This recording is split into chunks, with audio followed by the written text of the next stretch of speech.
প্রিয় শিক্ষার্থীবৃন্দ, তোমাদের সকলকে স্বাগতম জানাচ্ছি। শিক্ষার্থীবৃন্দ, আজকে আমরা এইচএসসি পরীক্ষার প্রস্তুতি হিসেবে তথ্য ও যোগাযোগ প্রযুক্তির তৃতীয় অধ্যায়ের দ্বিতীয় অংশ থেকে, অর্থাৎ ডিজিটাল ডিভাইস সম্পর্কিত। ডিজিটাল ডিভাইসের মধ্যে আমাদের অনেক কিছুই রয়েছে। তো এখানে আমরা এই অংশের লজিক গেট সম্পর্কিত প্লাস লজিক ফাংশন সম্পর্কিত, এখানে বিভিন্ন ধরনের এখানে কার্যক্রম রয়েছে। এখানে সরলীকরণের কার্যক্রম রয়েছে, এখানে লজিক গেটের কার্যক্রম রয়েছে। এই সব বিষয় সম্পর্কিত ঢাকা বোর্ডে 2024 এসেছিল একটি গুরুত্বপূর্ণ সৃজনশীল প্রশ্ন। আমাদের উদ্দীপকে একটি লজিক ফাংশন দেওয়া আছে, একটি লজিক সমীকরণ দেওয়া আছে। এই সমীকরণ থেকে আমাদের এখানে দুটি প্রশ্ন। গ নম্বরে আছে উদ্দীপকে প্রদত্ত লজিক ফাংশনটির সত্যক সারণী তৈরি করো। আর ঘ নম্বরে আছে ওয়াইকে বুলিয়ান অ্যালজেব্রার সাহায্যে সরলীকরণ করার ফলে বর্তনী বাস্তবায়ন সহজ হয়েছে, বিশ্লেষণপূর্বক উক্তিটির সত্যতা যাচাই করো। তাহলে এখানে আমাদের এই যে আমাদের যে লজিক ফাংশনটি দেওয়া আছে বা লজিক যে সমীকরণটি দেওয়া আছে, এই সমীকরণ থেকে আমাদের এখানে দুটি বিষয় আমাদের খেয়াল রাখতে হবে। একটি হলো এই সমীকরণটিকে সরলীকরণ করতে হবে, সেটা ঘ নম্বরের ক্ষেত্রে সরলীকরণ করতে হবে। সরলীকরণ করার ফলে এখানে যে সমীকরণটি আসবে সেই সমীকরণের যে লজিক গেট, আর পূর্বে ওই সমীকরণ থাকাকালীন সময়ে যে লজিক গেট, এই দুটির বিষয়ের মধ্যে এখানে পার্থক্য উপস্থাপন করতে হবে। অর্থাৎ এখানে কোনটা সহজ কোনটা কঠিন, এই বিষয়টি আমাদের এখানে উপস্থাপন করতে হবে। আর গ নম্বরে বলছে যে উদ্দীপকে প্রদত্ত লজিক ফাংশনটির সত্যক সারণী তৈরি করো। আমাদের গ নম্বর কি বলছে? উদ্দীপকে প্রদত্ত লজিক ফাংশনটির সত্যক সারণী তৈরি করো। এখানে আমাদের যে সমীকরণটি দেওয়া আছে এই সমীকরণটির এখানে সত্যক সারণী তৈরি করতে হবে। এটা আমাদের গ নম্বরে, ঠিক আছে। আর ঘ নম্বরতে আমরা বললামই, আবার বলছি, ঘ নম্বরে আমাদের এখানে যে সমীকরণটি দেওয়া আছে এই সমীকরণটির আগে আমরা কি করব? লজিক গেট তৈরি করব। আচ্ছা, এরপরে এই সমীকরণটিকে সরলীকরণ করার পরে যে সমীকরণ আসবে ওইটার আবার লজিক গেট তৈরি করব। এই দুটি বিষয় থেকে আমাদের এখানে দেখাতে হবে যে আসলে কোনটি আমাদের এখানে সহজ বা এখানে কোনটা আমরা করলে আমাদের জন্য সুবিধা হবে, সেই বিষয়টি আমাদের এখানে বিশ্লেষণপূর্বক আমাদের সত্যতা যাচাই করতে হবে। আচ্ছা, তো আমরা প্রথমেই আমরা গ নম্বর প্রশ্নটি আমরা দেখি, সলভ করার চেষ্টা করি। আমাদের এখানে একটি বিষয় মাথায় রাখতে হবে যে যেহেতু আমাদের এখানে লজিক গেট এবং বুলিয়ান ফাংশন বা বুলিয়ান অ্যালজেব্রার এখানে বিষয়টা, অবশ্যই আমাদের এই যে বুলিয়ান অ্যালজেব্রার যে উপপাদ্যগুলো রয়েছে বা বুলিয়ান যে স্বতঃসিদ্ধগুলো রয়েছে এগুলো কিন্তু আমাদের সবারই কিন্তু ভালো মতো কিন্তু জেনে রাখতে হবে। তাহলেই কিন্তু আমরা এই প্রশ্নগুলো আমরা সঠিকভাবে আমরা উত্তর করতে পারবো। যেমন সত্যক সারণী তৈরি করতে গেলে আমাদের কিন্তু অবশ্যই বুলিয়ান স্বতঃসিদ্ধ যেগুলো রয়েছে, logical or operation, logical and operation, logical not operation, ঠিক আছে, এই বিষয় তিনটি কিন্তু আমাদের খুব ভালো মতো জানতে হবে, ঠিক আছে। এই জন্যই আমাদের এই বিষয়গুলো অবশ্যই ভালো মতো আয়ত্ত রাখতে হবে। আর ঘ নম্বর প্রশ্ন উত্তর করতে গিয়ে যখন আমরা সরলীকরণ করব, অবশ্যই কিন্তু এখানে আমাদের যে বুলিয়ান যে উপপাদ্যগুলো রয়েছে, বুলিয়ান মৌলিক যে উপপাদ্যগুলো রয়েছে সেই মৌলিক উপপাদ্যগুলো কিন্তু আমাদের অবশ্যই ভালো মতো মনে রাখতে হবে। এর পাশাপাশি আমাদের আনুষঙ্গিক যে উপপাদ্য রয়েছে সেগুলো মনে রাখতে হবে। তো চলো আমরা বেশি কথা না বলে আমরা আমাদের কার্যক্রম সম্পন্ন করি। দেখা যাক আমাদের গ নম্বর প্রশ্ন বলছে যে উদ্দীপকে প্রদত্ত লজিক ফাংশনটির সত্যক সারণী তৈরি করো। আচ্ছা, তো আমরা এখানে স্বাভাবিকভাবে আমরা এই উত্তর করার ক্ষেত্রে আমরা কি লিখবো? উদ্দীপক হতে পাই, আমরা এখানে লিখবো গ নম্বর প্রশ্নের উত্তর।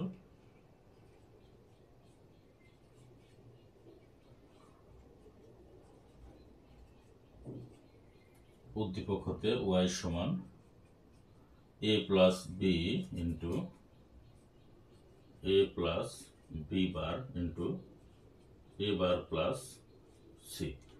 এখানে আমরা এই যে বললাম a plus B into a plus B bar into a bar plus C, আমরা এখানে ইন্টু বলেছি, প্লাস বলেছি। এখানে প্লাস এখানে হচ্ছে কি অর, আর ইন্টু এখানে আমাদের অ্যান্ড প্রকাশ করে, আর এই যে বার বলেছি এটা আমাদের নট প্রকাশ করে। এটা কিন্তু আমাদের এই বুলিয়ান ফাংশনের ক্ষেত্রে এটা কিন্তু আমাদের ভালো মতো মনে রাখতে হবে, এবং লজিক গেটের ক্ষেত্রে আমাদের কিন্তু এগুলো খুব ভালো মতো মনে রাখতে হবে।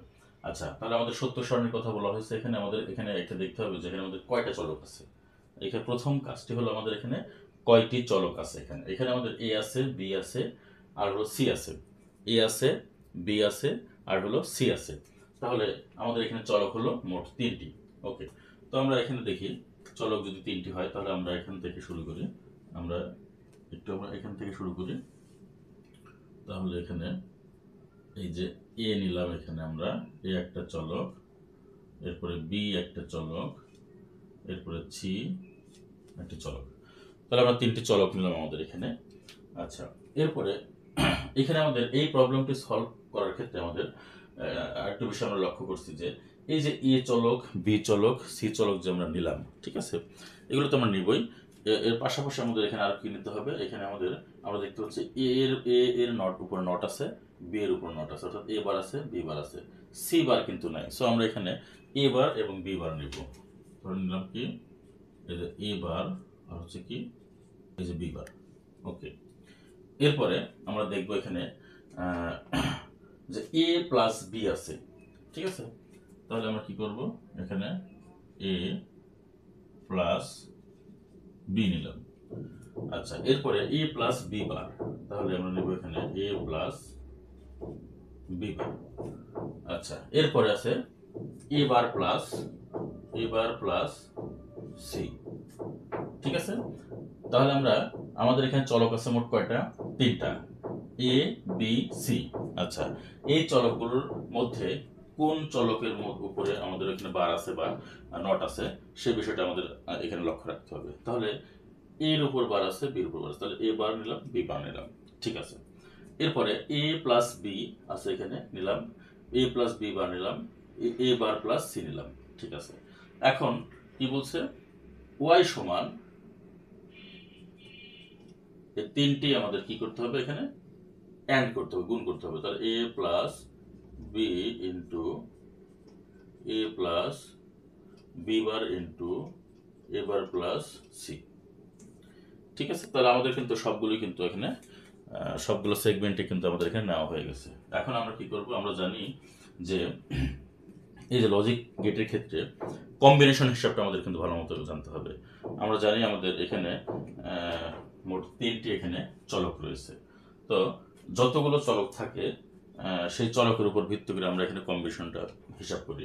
যদি চলক যদি n সংখ্যক হয় তাহলে সেক্ষেত্রে আমাদের কম্বিনেশন হয় হলো 2 এর পাওয়ার n সংখ্যক। ভালো করে কিন্তু খেয়াল রাখতে হবে।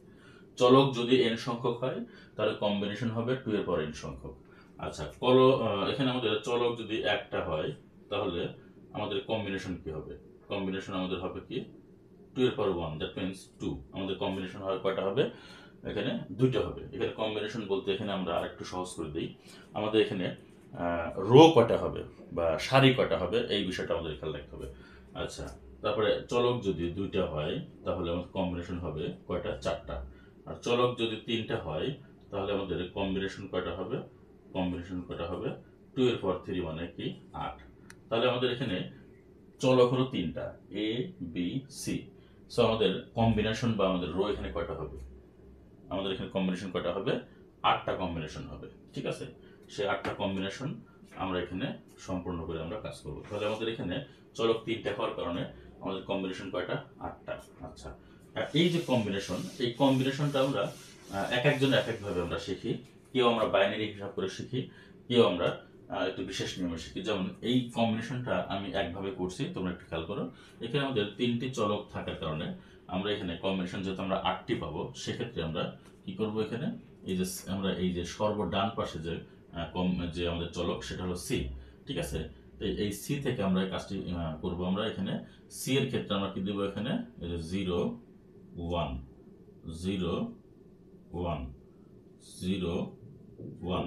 তাহলে কয়টা আছে, 1টা 2টা 3টা 4টা 5টা 6টা, আরো আমাদের এখানে 2টা হবে, এই যে 0 1, ঠিক আছে।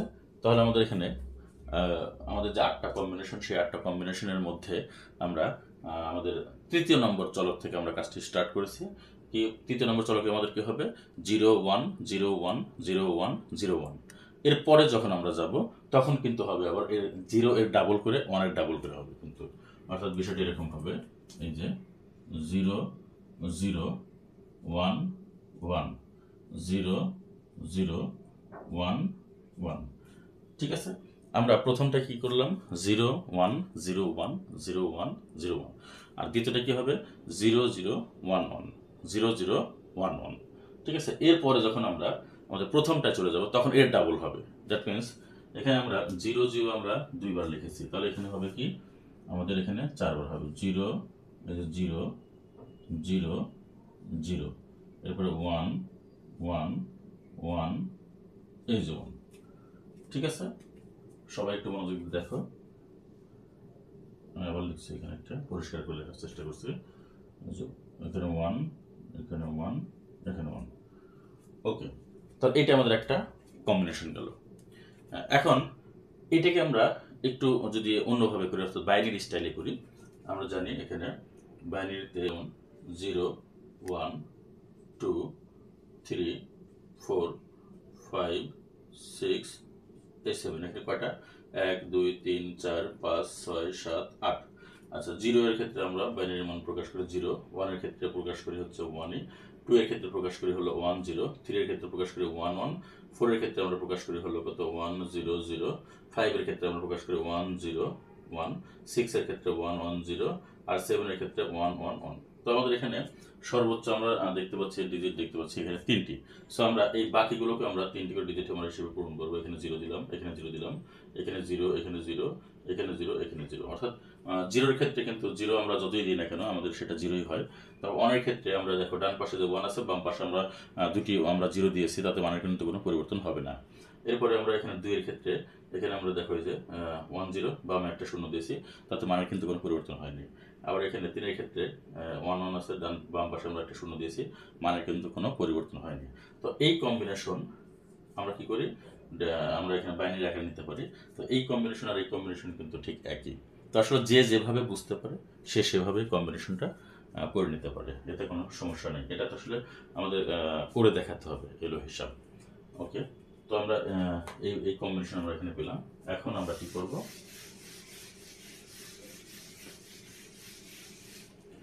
এখন আমরা এ বার আর হচ্ছে কি বি বার। আচ্ছা, এ বার মানে এখানে এ নট, এর নট, এ নট বলতে এতে যে ভ্যালুটি আছে সেই ভ্যালু ঠিক উল্টাটা হবে। আর আমরা জানি যে এখানে শুধু 0 এবং 1-এর হিসাব। 0 এখানে আমাদের বিদ্যুতের কি প্রকাশ করে, অনুপস্থিতি প্রকাশ করে, আর 1 হলো কি উপস্থিতি প্রকাশ করে। বা 0 আমাদের এখানে কি ফলস, 1 হলো কি ট্রু। বা 0 এখানে আমাদের হচ্ছে কি অফ, আর 1 হচ্ছে কি অন। ঠিক আছে, তো এই ক্ষেত্রে আমাদের কি করতে হবে, এই 0 এবং 1 ছাড়া আমাদের অন্য কিছু এখানে চিন্তা করা যাবে না। আমরা এখানে খুব ভালো মতো আমাদের কিন্তু এই বিষয়টা কিন্তু মনে রাখতে হবে। তাহলে এই ই বার বা এ নট, অর্থাৎ এ নট বলতে বোঝায় যে এ এর এখানে যে ভ্যালুটা আছে এখানে গিয়ে তার উল্টাটা হবে। আর উল্টা বলতে আমরা বুঝি হয় 0 হবে না হয় 1 হবে। 0 এর নট হচ্ছে কি 1, আর 1 এর নট হচ্ছে কি 0। আচ্ছা, তাহলে এখানে আমাদের এই এ এর যে ভ্যালুগুলো আছে এই ভ্যালুগুলো ঠিক উল্টা ভ্যালু হবে। অর্থাৎ এর এখানে প্রথমে আমরা দেখি 0 আছে, তাহলে এখানে 1 হবে। এরপরে 0 আছে, এখানে 1 হবে। এরপরে 0 আছে, এখানে 1 হবে। এরপরে 0 আছে, এখানে 1 হবে। এখানে 1 আছে, এখানে 0 হবে। এখানে 1 আছে, এখানে 0 হবে। এখানে 1 আছে, এখানে 0 হবে। এখানে 1 আছে, এখানে 0 হবে। ঠিক আছে, তাহলে আমাদের কিন্তু এ নট এর যে ভ্যালু সেই ভ্যালুটি কিন্তু আমরা এখানে বসিয়ে দিলাম। আর এখানে আমরা 0 এবং 1 ছাড়া অন্য কিছু আমাদের এখানে চিন্তা করা যাবে না। 0 হলো আমাদের এখানে কি প্রকাশ করছে, 0 হলো আমাদের এখানে ফলস প্রকাশ করছে বা এখানে মিথ্যা প্রকাশ করছে, আর 1 হচ্ছে এখানে সত্য প্রকাশ করছে। 0 আর 1 ছাড়া অন্য কিছু আমাদের এখানে চিন্তা করা যাবে না। তো সেক্ষেত্রে 0 যখন আমরা বলবো তাহলে 0 এর বিপরীতটা হবে অবশ্যই 1, আর 1 এর বিপরীতটা অবশ্যই হবে কি 0, খেয়াল রাখতে হবে। আচ্ছা, এবার বি এর ক্ষেত্রে যা আছে ঠিক উল্টাটা হবে এখানে। তাহলে বি এর ক্ষেত্রে 0 এর পরিবর্তে 1 হবে এখানে। এখানে 0 আছে, এখানে 1 হবে। এখানে 1 আছে, এখানে 0 হবে। এখানে 1 আছে, এখানে 0 হবে। এখানে 0 আছে, এখানে 1 হবে। এখানে 0 আছে, এখানে 1 হবে। এখানে 1 আছে, এখানে 0 হবে। এখানে 1 আছে, এখানে 0 হবে। ঠিক আছে, তাহলে আমরা অলরেডি আমরা আমরা কয়টা সেগমেন্ট, এখানে আমরা 5টা সেগমেন্ট আমরা সম্পূর্ণ করেছি। এবার আমাদের পরবর্তী হিসাব হচ্ছে এ প্লাস বি। এ প্লাস বি অর্থাৎ এ এর সাথে বি আমাদের যোগ করতে হবে। তাহলে আমরা logical or, logical and, logical not থেকে জানি। আমি এখানে লিখছি লজিক্যাল অর, যেটা লজিক্যাল অরে আমরা জানি যে 0 এবং 0 এই দুটো যোগ করলে 0 হয়। তারপরে 0 এর সাথে 1 যোগ করলে 1 হয়। একের সাথে শূন্য যোগ করলে এক হয়, একের সাথে এক যোগ করলে এক হয়। ঠিক আছে, এটা হচ্ছে কি লজিক্যাল অর, অর্থাৎ মিথ্যা প্লাস মিথ্যা মানে হলো মিথ্যা, মিথ্যা প্লাস সত্য মানে হলো সত্য, সত্য প্লাস মিথ্যা মানে হলো কি হবে সত্য, আর সত্য প্লাস সত্য তো এখানে সত্যি হবে। অর্থাৎ শূন্য প্লাস শূন্য হলো শূন্য, শূন্য প্লাস এক হলো এক, তারপর এক প্লাস শূন্য হলো এক, এক প্লাস এক হলো এক। এখানে এক প্লাস এক এক, অর্থাৎ একের সাথে এক এক যদি আমরা তিনটাও যোগ করি তারপর সেক্ষেত্রে আমাদের এক হবে। এক যতগুলো যোগ করি না কেন সবগুলোই এক হবে। অর্থাৎ এখানে একটা আমাদের এখানে কি অন প্রকাশ করছে। ঠিক আছে, আমাদের এখানে সত্য প্রকাশ করছে। এই জন্য সত্য সবগুলো যদি সত্য হয় যোগের ক্ষেত্রে তাহলে আমাদের উত্তর সত্য হবে। ঠিক আছে, আর অন্তত একটা সত্য যদি হয়, একটাও যদি সত্য হয় সেক্ষেত্রে আমাদের এখানে সত্য হবে। সবগুলো যখন মিথ্যা সেক্ষেত্রে আমাদের মিথ্যা। এই যে শূন্য প্লাস শূন্য মানে এখানে শূন্য, তার মানে মিথ্যা প্লাস মিথ্যা মানে মিথ্যা। সবগুলো যখন মিথ্যা হয় বা সবগুলো যখন শূন্য হয় বা সবগুলো যখন ফলস হয় সেক্ষেত্রে আমাদের উত্তরটা হবে কি ফলস বা মিথ্যা। আচ্ছা, আর ন্যূনতম যদি আমরা একটা দেখি আমাদের এখানে সত্য আছে যোগ, তাহলে কিন্তু আমাদের উত্তরটা হবে কি সত্য। অর্থাৎ ন্যূনতম যদি একটা যদি আমরা এক দেখি সেক্ষেত্রে আমাদের উত্তর হবে কত এক। আর যদি অনেকগুলো এক থাকে সেক্ষেত্রে তো কোনো কথাই নেই, সেক্ষেত্রে আমাদের উত্তরটা এক হবে। সবগুলো যদি এক থাকে সেক্ষেত্রে আমাদের উত্তর কি হবে এক হবে। ঠিক আছে, ওকে, আমরা ওই প্রসিডিওরটা আমরা একটু খেয়াল করি এখানে। তাহলে এখানে a plus B, A plus B, তাহলে এ হলো কি শূন্য আর বি হলো কি শূন্য, এই দুইটা যোগ করলে কি হবে এখানে শূন্য হবে। আচ্ছা, এখানে এ হলো শূন্য বি হলো শূন্য, তাহলে দুইটা যোগ করলে কি হবে শূন্য হবে। এখানে এ হলো শূন্য বি হলো এক, তাহলে যোগ করলে কি হবে এক। অর্থাৎ এই যে এই পদ্ধতিটা আমরা এখানে কিন্তু আমরা প্রয়োগ করলাম। আর এই যে উপরে যে শূন্য প্লাস শূন্য এই দুটো এই পদ্ধতিটি কিন্তু আমরা যে উপরে দুইটার ক্ষেত্রে কিন্তু আমরা এখানে প্রয়োগ করেছি। আচ্ছা, এখানে শূন্য প্লাস শূন্য এখানে কি হবে এক, এখানে এক প্লাস শূন্য এখানে এক, অর্থাৎ আমরা এই পদ্ধতি আমরা এখন প্রয়োগ করছি। এক প্লাস শূন্য এখানে কত হবে এক, এক প্লাস এক এখানে এক, অর্থাৎ আমরা এখন এই পদ্ধতি আমরা এখন প্রয়োগ করছি। এক প্লাস এক বলতে আমরা এক বুঝি, এক প্লাস এক এখানে কত হবে এক। তাহলে আমরা এ প্লাস বি ইতিমধ্যে আমরা নির্ণয় করে ফেলেছি। এবার আমরা a plus B not, a plus B not, তাহলে এ হলো আমাদের এইটা আর বি নট হচ্ছে আমাদের এইটা, এটার সাথে আমাদের কি করতে হবে, এটা আমাদের এখন যোগ করে দেখাতে হবে। তাহলে জিরো প্লাস এই যে বি নটে এক আছে তাহলে কি হবে এক হবে, জিরো প্লাস এক তাহলে এক হবে, জিরো প্লাস এই যে শূন্য জিরো, তার মানে এখানে জিরো হবে, জিরো প্লাস জিরো এখানে কি হবে জিরো হবে, এক প্লাস এক এখানে এক হবে, তারপর এক প্লাস এক এখানে এক হবে, তারপর এক প্লাস শূন্য এখানে এক হবে, এক প্লাস এই যে শূন্য এখানেও এক হবে। ঠিক আছে, গেল এটা। এরপরে এ বার প্লাস সি, এ বার প্লাস সি, অর্থাৎ এ বার, এ বার হচ্ছে এটা, এটা হলো এ বার, এটার সাথে আমাদের এই যে এটা যোগ করতে হবে। তাহলে আমরা এখন যোগ করলে কি হবে এক প্লাস শূন্য তাহলে এক হবে, তারপরে এক প্লাস এক এক হবে, এরপরে এক প্লাস শূন্য এক হবে, এরপর এক প্লাস এক এক হবে, শূন্য প্লাস শূন্য শূন্য হবে, শূন্য প্লাস এক এই যে এক হবে, শূন্য প্লাস শূন্য শূন্য হবে, তারপরে শূন্য প্লাস এক এই যে এক হবে। অর্থাৎ এ প্লাস এ বার প্লাস সি, তাহলে এ বার আর এরপরে কি করতে হচ্ছে প্লাস বি, তারপরে এ নট করে সি, এটা করতে করতে এখন করি এর দুইটা গুণতাম, সে কাজটি আমরা করতে পারতাম। তো সেই কাজটা না করে আমরা কি করেছি এখানে একবারে গুণটা নিয়েছি, একবারে গুণটা আমরা এখানে করতে পারবো। কিভাবে আমরা করতে পারি, এখানে এ প্লাস বি এর সাথে এ প্লাস বি নটের যদি আমরা গুণ করি তাহলে সেক্ষেত্রে আমরা কি পাই। ঠিক আছে, আর যদি বলি এখানে আমরা এ প্লাস বি আর হচ্ছে এ প্লাস বি নট আমরা আগে গুণ করে নেব, পরবর্তীতে আবার তিনটা আমরা একত্রে করবো, সেটাও কিন্তু করতে পারি। তবে সেটা না করে আমরা কিন্তু সরাসরি একবার গুণটা করে দিতে পারি, এই জন্য আমরা ওইখানে একবারে লিখে দিয়েছি। তাহলে এখানে এ প্লাস বি আর হচ্ছে এ প্লাস বি নট, এই যে এ প্লাস বি প্লাস হচ্ছে। আচ্ছা, এবার আমরা logical and logical and operation, আগেরটা হচ্ছে কি লজিক্যাল অর অপারেশন, এটা হচ্ছে কি বুলিয়ান শর্তসিদ্ধ। আমরা আগেরটা করেছিলাম লজিক্যাল অর অপারেশন, ওটাও বুলিয়ান শর্তসিদ্ধ। তো এখানে আমরা যে জিরো ইন্টু জিরো বলতে আমরা জিরো বুঝি, তার জিরো ওয়ান বলতে জিরো বুঝি, ওয়ান ইন্টু জিরো এখানে জিরো, ওয়ান ইন্টু ওয়ান, মাত্র তখনই আউটপুট সবগুলো এক হয়। আর ইনপুট যদি শূন্য হয় সেক্ষেত্রে আউটপুট কি হয় শূন্য হয়। এটাও আমাদের কিন্তু ভালো মতো লক্ষ্য রাখতে হবে যে সবগুলোই যখন মিথ্যা তখনও আমাদের এখানে উত্তরটা আমাদের মিথ্যা হবে। আবার কোনো জায়গায় যদি আমরা দেখি যে একটা ইনপুট মিথ্যা সেক্ষেত্রে আমাদের আউটপুটটা মিথ্যা হবে।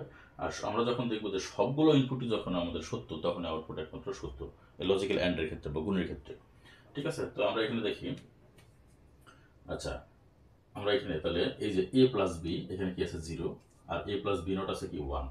ঠিক আছে, তাহলে 0 × 1, এই যে 0 × 1, 0 × 1 বলতে আমরা কি পাইছি এখানে 0 পেয়েছি।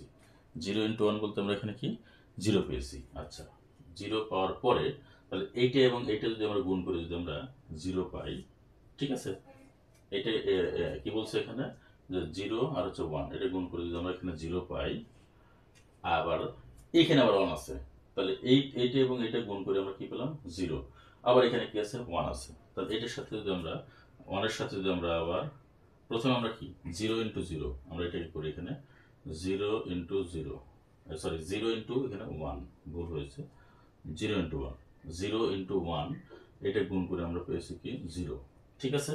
আচ্ছা, 0 × 1 আমরা গুণ করে পেলাম হচ্ছে কি 0, 0 × 1 বলতে এখানে 0।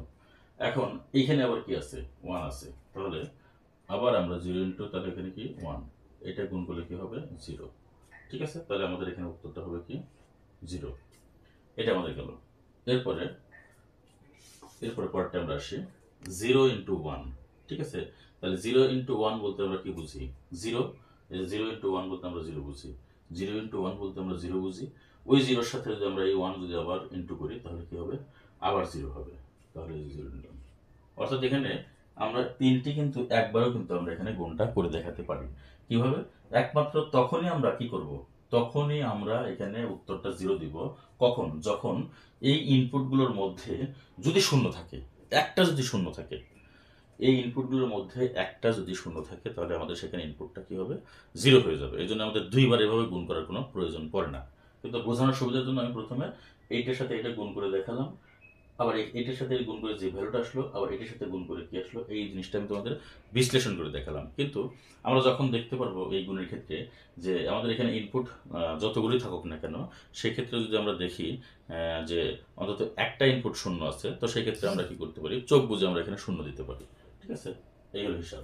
যেমন এই তিনটের ক্ষেত্রে আমাদের একটা অন্তত শূন্য আছে, তার মানে কি আমাদের গুণফলটা কি হয়ে যাবে 0 হয়ে যাবে। আচ্ছা, এরপরে এই ইনপুটের ক্ষেত্রে আমরা এই যে তিনটের ক্ষেত্রে আমরা দেখতে পাচ্ছি যে আমাদের একটা ইনপুট শূন্য আছে, তার মানে আমাদের এখানে উত্তর শূন্য হয়ে যাবে। আবার এই তিনটে ইনপুটের ক্ষেত্রে এই যে এখানে 1 1 0, তার মানে এখানে আমাদের কি হবে শূন্য হবে। এখন এই তিনটে ইনপুটের ক্ষেত্রে আমাদের এখানে সবগুলো ইনপুটই 1, আর আমরা জানি সবগুলো ইনপুটে যখন 1 তখন আমাদের আউটপুট 1 হবে, এখানে শূন্য হওয়ার কোনো সুযোগ নেই। আচ্ছা, আবার এই তিনটার ক্ষেত্রে আমরা দেখতে পাচ্ছি এখানে একটা শূন্য আছে, তাহলে এই যে শূন্য। আবার এই তিনটার ক্ষেত্রে আমরা দেখতে পাচ্ছি এখানে কোনো ধরনের কোনো শূন্য নাই, সবগুলো ইনপুটই 1, সো আমাদের আউটপুট এখানে কি হবে 1 হবে, ঠিক আছে। এই হলো আমাদের সত্যক সারণীর সাহায্যে আমাদের এই সমীকরণটি আমরা প্রকাশ করলাম এভাবে। এখন এখানে একটা কাজ করতে পারি আমরা, এই যে আমরা যে একটা সারণী তৈরি করলাম, এই সারণীটা আমরা একটু প্রকাশ করে দেখাই। সারণীটা অর্থাৎ টেবিল এখানে হবে, এই টেবিলটা আমরা এখানে এভাবে দেখাতে পারি।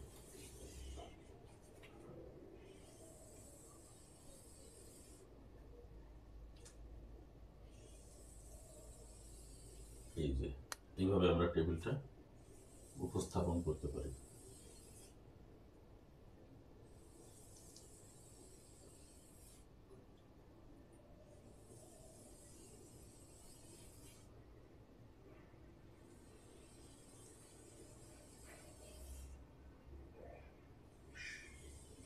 তোমরা সকলেই ভালো মতো স্কেল দিয়ে টেবিলটা অঙ্কন করে নেবে।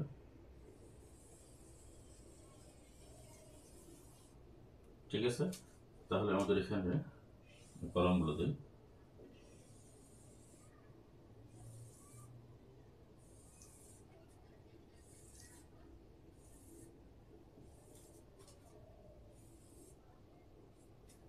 এত হয়ে গেছে, এটি হলো আমাদের কি সত্যক সারণী।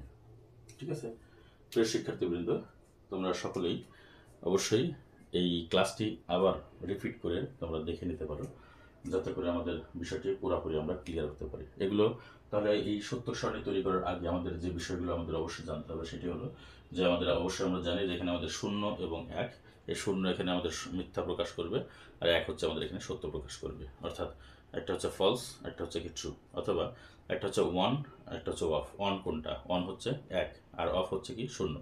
তাহলে ফলস কোনটা? ফলস হচ্ছে 0, ঠিক আছে। মিথ্যা কোনটা? 0। আর ট্রু কোনটা বা সত্য কোনটা? সেটা হচ্ছে কি 1। এটা আমাদের কিন্তু অবশ্যই সবার খেয়াল রাখতে হবে। এখানে 0কে এখানে বৃত্তের অনুপস্থিতি প্রকাশ করছি, আর এককে আমরা উপস্থিতি প্রকাশ করছি। এই বিষয়টা আমাদের খুব ভালো মতো কিন্তু মনে রাখতে হবে। এবং লজিক্যাল আমাদের যে বুলিয়ান অ্যালজেব্রার যে আমাদের শতসূত্রগুলো রয়েছে, logical or operation, logical and operation, logical not operation, এই তিনটি বিষয় কিন্তু আমাদের জানতে হবে। ঠিক আছে, এইগুলো জানলে আমরা এই সত্য সারণীটা আমরা খুব ভালো মতো আমরা এখানে আয়ত্ত করতে পারবো। তো এই হলো আমাদের গ নম্বর প্রশ্নের উত্তর। এবার আমরা ঘ নম্বর প্রশ্নের উত্তর করবো।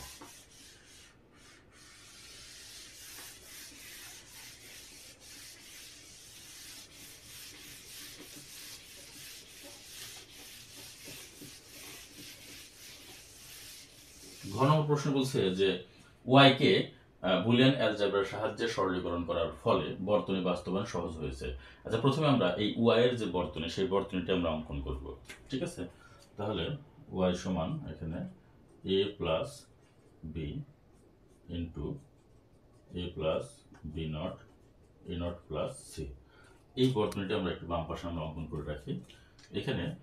তাহলে এখানে আমরা চলাফলের মধ্যে তিনটি এ আছে, তাহলে আমরা এ নিলাম এখানে, তারপরে কি এখানে বি আছে, এরপর এখানে কি আছে সি আছে।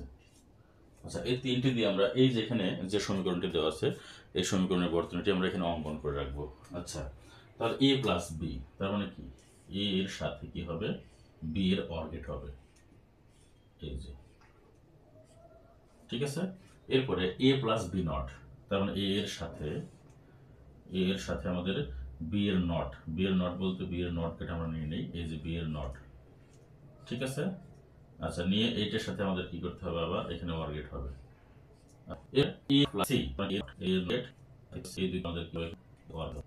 তারপরে কি হবে আমাদের, এই যে এটা হচ্ছে আমাদের কি অ্যান্ড। ঠিক আছে, এটা আমরা কিন্তু এখন পেলাম। আচ্ছা, এবার যথেষ্ট। ওকে, তাহলে এই আমরা লজিক মাধ্যমে আমরা এখানে উপস্থাপন করলাম। দেখো এখানে তাহলে কি কি আমরা এখানে পেলাম। এখানে আমরা তিনটি বিষয় আমরা এখানে লক্ষণীয়। আমাদের এখানে মৌলিক তিনটি গেট, একটি হচ্ছে কি অ্যান্ড গেট, অর গেট এবং নট গেট। তাহলে আমাদের এখানে কয়টি এখানে অ্যান্ড গেট, এখানে আমরা দেখতে পাচ্ছি এই একটি আমাদের অ্যান্ড গেট।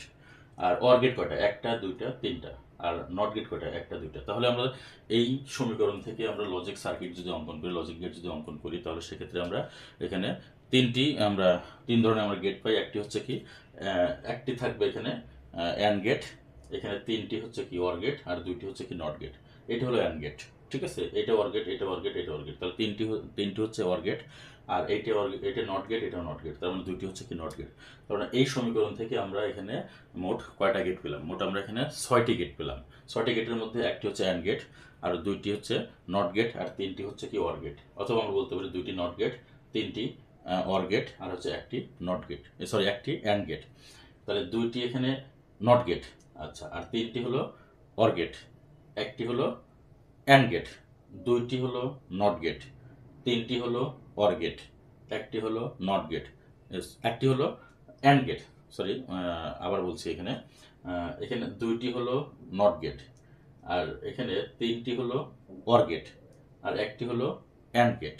ঠিক আছে, আবার বলছি, এখানে এইটি একটা দুইটা, এই দুইটা হলো নট গেট, একটা দুইটা তিনটা, এই তিনটা হলো অর গেট, আর একটি হলো অ্যান্ড গেট। তাহলে নট গেট হলো দুইটা, অর গেট হলো তিনটা, অ্যান্ড গেট হচ্ছে একটা। এই মোট হলো কয়টা, 6টা। এই 6টা গেট আমরা এখানে এই সমীকরণ থেকে আমরা এখানে লক্ষণীয় আমরা দেখতে পাচ্ছি এখানে। এখন তাহলে আমরা এই সমীকরণকে যদি আমরা সরলীকরণ করি, তাহলে সেক্ষেত্রে আমরা কি পাবো, এই বিষয়টা আমরা এখন দেখবো। এই সমীকরণকে যদি আমরা সরলীকরণ করি, এখান থেকে আমি সরলীকরণ করবো। আচ্ছা, এখানে নেই এ plus B into a plus B বার, আবার এ বার প্লাস কত সি। আচ্ছা, আমরা এখানে গুণ করে দেই। আমরা স্বাভাবিকভাবে যেটা এই গুণের প্রসিডিওরটা কিন্তু আমরা সকলে জানি, সেই গুণটা আমরা করবো, তোমরা সকলেই করতে পারবে গুণটা। সেটা হলো কি এর সাথে এ, তারপরে এ ইন্টু এ প্লাস এখানে এর সাথে বি নট, এর সাথে বি নট প্লাস বির সাথে এ, বি ইন্টু এ, আবার বির সাথে B not plus B into B not. ঠিক আছে, এরপর এখানে এ বার প্লাস সি। এখন আমরা লজিক্যাল অ্যান্ড লজিক্যাল অর, ঠিক আছে, লজিক্যাল খেয়াল করতে হবে, লজিক্যাল হচ্ছে অর, লজিক্যাল ওয়ারে আমরা জানি a plus 0 equal to a plus 1 equal to 1, a plus a is equal to a, আর a প্লাস a নট এটা ইজ ইকুয়াল টু 1। আচ্ছা, এটা গেল। আর লজিক্যাল যদি আমরা অ্যান্ড নেই, a into 0 0, a into 1 a into a আর a into a not 0। ঠিক আছে, তাহলে আমরা এইখান থেকে আমরা এখানে আমরা মান বসাবো a ইন্টু a। তাহলে a ইন্টু a হলো কত? a, এটা আমাদের কিন্তু মুখস্থ রাখতে হবে। তাহলে a, আচ্ছা এখানে প্লাস b, এটা a b নটই হবে, আবার b ইন্টু a, এখানে a b হবে, b ইন্টু b নট বা b into b bar. a into a বারের মান কত? 0, তাহলে b ইন্টু b বারের মান কত? এখানে 0। আচ্ছা, এরপর এখানে a বার প্লাস কত? c। এখন আমরা দেখতে পাচ্ছি এখানে আমাদের এই যে 0 0টা আমাদের এখানে বাদ চলে যাবে, অর্থাৎ a প্লাস 0 মানে এখানে হবে। তাহলে আমরা এখানে a plus a b not plus a b plus 0, তাহলে এখানে 0 বাদ, এটা হবে। আর এখানে কি হবে? a not plus c। আমরা এখানে দেখতে পাচ্ছি এখানেও a আছে, এখানেও a আছে, এখানেও a আছে। তো আমরা যদি এখান থেকে a কমন নেই, তো সেক্ষেত্রে কি পাই? a যদি আমরা এখানে কমন নেই, 1 প্লাস এখানে b নট প্লাস এখানে কি b, আর এখানে কি a নট প্লাস c। আচ্ছা, এবার এখানে আমরা একটা বিষয় খেয়াল করব। আচ্ছা, a into a plus 1 plus b আমরা আগে লিখলাম, অথবা আমরা b প্লাস 1 আগে লিখলাম। এখানে bটা আগে লিখলাম, প্লাস কত 1 লিখলাম, প্লাস কত এখানে b বার লিখলাম, একটু সোজা করে লিখলাম। এবার বোঝানোর সুবিধার জন্য আমরা এখান থেকে সরাসরি ক্যালকুলেশনটা করতে পারতাম, একটু বোঝানোর সুবিধার জন্য আমরা এই কাজটা করলাম। এখন আমরা দেখতে পাচ্ছি এখানে এই যে a প্লাস 1, এটা মানে কি? a প্লাস 1 মানে 1, সো আমরা এখানে b প্লাস 1 মানে আমরা 1 লিখতে পারি, a ইন্টু 1 প্লাস এখানে b নট, আর এখানে কি a নট প্লাস c। আবার আমরা এখানে এটাকে সোজা, যেমন এখানে বলছে b প্লাস 1 মানে যদি 1 হয়, আবার b বার প্লাস 1 মানে 1, অর্থাৎ আমরা যদি কোনো একটা চলক বা চলকের আমরা বারের সাথে যদি আমরা কোনো সময় যদি দেখি যে 1 যুক্ত আছে, তাহলে ওইটা সব কিছু মিলে কি হয়? 1 হয়। কারণ a প্লাস 1 মানে যদি 1 হয়ে থাকে, তাহলে এখানে b bar plus 1 equal to 1 হবে। তাহলে a into 1 into a bar plus c, তাহলে এখানে কি হবে? a ইন্টু 1, এই যে a ইন্টু 1, তার মানে কি a, সো আমরা এখানে a into a bar plus c, এটা কিন্তু আমরা লিখতে পারি। আচ্ছা, এবার এটাকে আমরা গুণ করলে যদি পাই a into a bar plus a into c। এবার a ইন্টু a বার মানে কি? 0, সো আমরা এখানে লিখতে পারি 0 প্লাস কত? ac। আর 0 প্লাস ac বলতে কি বুঝি? ac। ঠিক আছে, তাহলে আমাদের কিন্তু সরলীকৃত মানটা কি আসলো? ac আসলো। তাহলে আমাদের এখানে এইটা এই সমীকরণের ক্ষেত্রে আমরা এই লজিক গেটটা আমরা পেয়েছিলাম। তাহলে এখন এই যে y ইজ ইকুয়াল টু সরলীকৃত মান কত আসলো? ac আসলো। আর এসির জন্য আমরা কি করব? লজিক গেট আমরা এখানে অঙ্কন করব। তাহলে আমরা লিখতে পারি এখানে এটা হলো a, এটা হলো c, a c। ঠিক আছে, তাহলে ac এখানে কি গুণ আকারে আছে, গুণ আকারে থাকার কারণে আমাদের এখানে কি হবে? অবশ্যই অ্যান্ড গেট হবে, এই যে অ্যান্ড গেট। তাহলে y ইকুয়াল টু কত? ac। আর এখানে y ইজ ইকুয়াল টু আমাদের এই যে সমীকরণটি। সো আমরা দেখতে পাচ্ছি যে এই ক্ষেত্রে আমাদের মোট 6টি লজিক গেট প্রয়োজন হয়েছে। 2টি এখানে নট গেট, 3টি এখানে ওয়ার গেট, একটি হচ্ছে এখানে অ্যান্ড গেট, তাহলে মোট 6টি। আর এখানে আমরা দেখতে পাচ্ছি এখানে আমাদের মাত্র একটি অ্যান্ড গেট। সো তাহলে আমরা এই লজিক গেট বা এই ফাংশনের পরিবর্তে, এই লজিক গেটের পরিবর্তে যদি আমরা এটা ইউজ করি, এটাই আমাদের কিন্তু এখানে সহজ হয়। অর্থাৎ আমি এখানে বোঝাতে চেয়েছি আমরা মানে একেবারে অনেক কিছু মিলিয়ে জটলা না বাকি যদি আমরা সংক্ষিপ্তভাবে মানে মানে কোনো একটা বৃহৎ আকারের কোনো একটা ফাংশনের ক্ষেত্রে আমাদের যে কাজ সম্পন্ন হবে, আর যদি ওইটার মতোই যদি আমরা ছোট্ট একটা ফাংশন যদি সেই কাজটি সম্পন্ন করতে পারি, তাহলে বৃহৎ ফাংশনটা আমাদের দরকার নেই, আমরা ছোট ফাংশন দিয়ে কিন্তু আমরা কাজটি সম্পন্ন করতে পারবো, ইজিলি আমরা করতে পারবো। এটাই হলো আমাদের এখানে মূল প্রতিপাদ্য বিষয়। যেমন বলছে ওয়াইকে বুলিয়ান অ্যালজেব্রার সাহায্যে সরলীকরণ করার ফলে বর্তনী বাস্তবায়ন সহজ। তার মানে আমাদের এত বড় বর্তনী আমাদের প্রয়োজন, এই বর্তনী দিয়ে আমাদের যে কাজ সম্পন্ন হবে, আবার এই বর্তনী দিয়ে আমাদের ঠিক একই কাজ সম্পন্ন হবে। সো আমাদের এই বর্তনী আমাদের প্রয়োজন নাই, আমাদের এই বর্তনীটা আমরা এই বর্তনীর কাজ কিন্তু আমরা সম্পন্ন করতে পারবো। এই হলো আমাদের এখানে মূল হিসাব। প্রিয় শিক্ষার্থীবৃন্দ, আশা রাখি তোমরা বিষয়টি বুঝতে পেরেছো। তো তোমাদের এখানে মূল কাজটা হলো কি, এখানে এই সমীকরণের বর্তনীটা অঙ্কন করবে, অঙ্কন করার পরে এটাকে আবার সরলীকরণ করবে, সরলীকরণ করার পরে যে সমীকরণ আসবে সেই সমীকরণের বর্তনীটা এখানে অঙ্কন করে দেখাবে। তারপর তুমি লিখবে যে আমাদের এই যে প্রথম যে বর্তনী সেই বৃহৎ আকারের বর্তনীর সাথে আমাদের এই যে ছোট আকারের বর্তনীটা আমাদের সহজ, কারণ এই বর্তনী দিয়ে আমাদের যে অর্থ প্রকাশ করবে, যে কাজ সম্পাদন হবে, এই বর্তনী দিয়ে আমাদের সেই একই কাজ সম্পাদন হবে। এভাবে তোমরা একটু বিচার বিশ্লেষণ করে বা সুন্দর করে লিখে দিবা, তাহলেই আমাদের এই প্রশ্নের উত্তর আমরা সঠিকভাবে আমরা করতে সক্ষম হব, বা আমাদের এই প্রশ্নের উত্তর আমাদের সঠিকভাবে এখানে প্রতিপাদ্য হবে বা বিবেচিত হবে। সেক্ষেত্রে আমরা এখানে পরিপূর্ণ নাম্বার পাওয়ার মতো অবস্থান তৈরি করতে পারবো। প্রিয় শিক্ষার্থীবৃন্দ, আশা রাখি তোমরা বিষয়টি বুঝতে পারছো। তো এখানে দেখো